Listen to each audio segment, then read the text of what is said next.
जय श्री सीताराम। आज के प्रसंग में हम लक्ष्मण जी के उस ऐतिहासिक पत्र की चेतावनियों को सुनेंगे जिसे सुनकर रावण भीतर से कांप उठता है।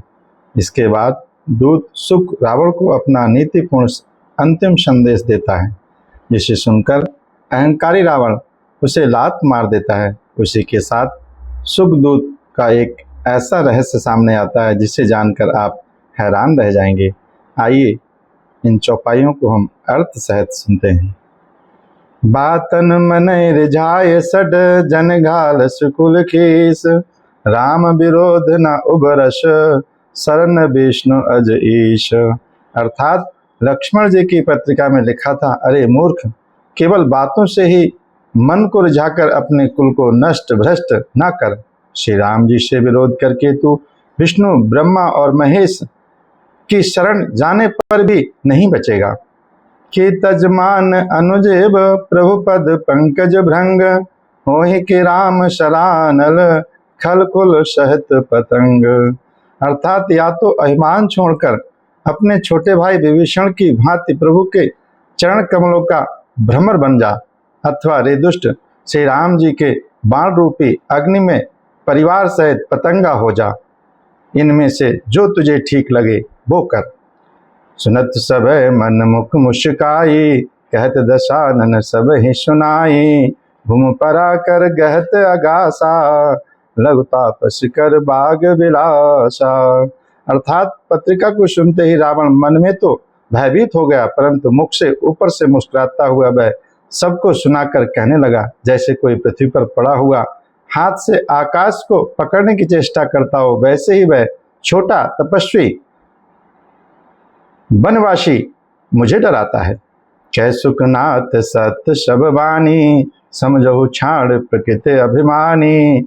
सुनहु बचन मम परिहरि क्रोधा, नाथ राम शन तजहु विरोधा। तब सुखदूत ने कहा, हे नाथ, अभिमान स्वभाव को छोड़कर इस पत्र में लिखी सब बातों को सत्य समझिए, क्रोध छोड़कर मेरा वचन सुनिए। हे नाथ, श्री राम जी से बैर त्याग दीजिए। अति कोमल रघुबीर स्वभाव, यद्यपि अखिल लोक कर राव। मिलत कृपा तुम पर प्रभु करी हैं, और अपराध न एकहु धरे हैं। अर्थात यद्यपि श्री रघुबीर समस्त लोकों के स्वामी हैं, पर उनका स्वभाव अत्यंत ही कोमल है। मिलते ही प्रभु आप पर कृपा करेंगे और आपका एक भी अपराध वे हृदय में नहीं रखेंगे। जनक सुता रघुनाथ हैं दीजे, इतना कहा मोर प्रभु की जय। जब ते कहा देन वै देहि, चरण प्रहार के न सटते ही। अर्थात जानकी जी को श्री रघुनाथ जी को सौंप दीजिए। हे प्रभु, इतना कहना मेरा मानिए। जब उसने वैदेही को देने के लिए कहा, तब उस मूर्ख रावण ने उसको लात मार दी। नाय चरण सिर चला सुताहा, कृपा सिंध रघुनायक जहाँ। कर प्रणाम निज कथा सुनाई, राम कृपा आपन गत पाई। अर्थात वह दूत भी विभीषण की भांति चरणों में सिर नवाकर वहीं चला जहाँ कृपा सागर श्री रघुनाथ जी थे। प्रणाम करके उसने अपनी सारी कथा सुनाई और श्री राम जी की कृपा से अपनी असली गति उसने पुनः प्राप्त कर ली। ऋषि अगस्त की साप भवानी, राक्षस भयो रहा मुनि ज्ञानी।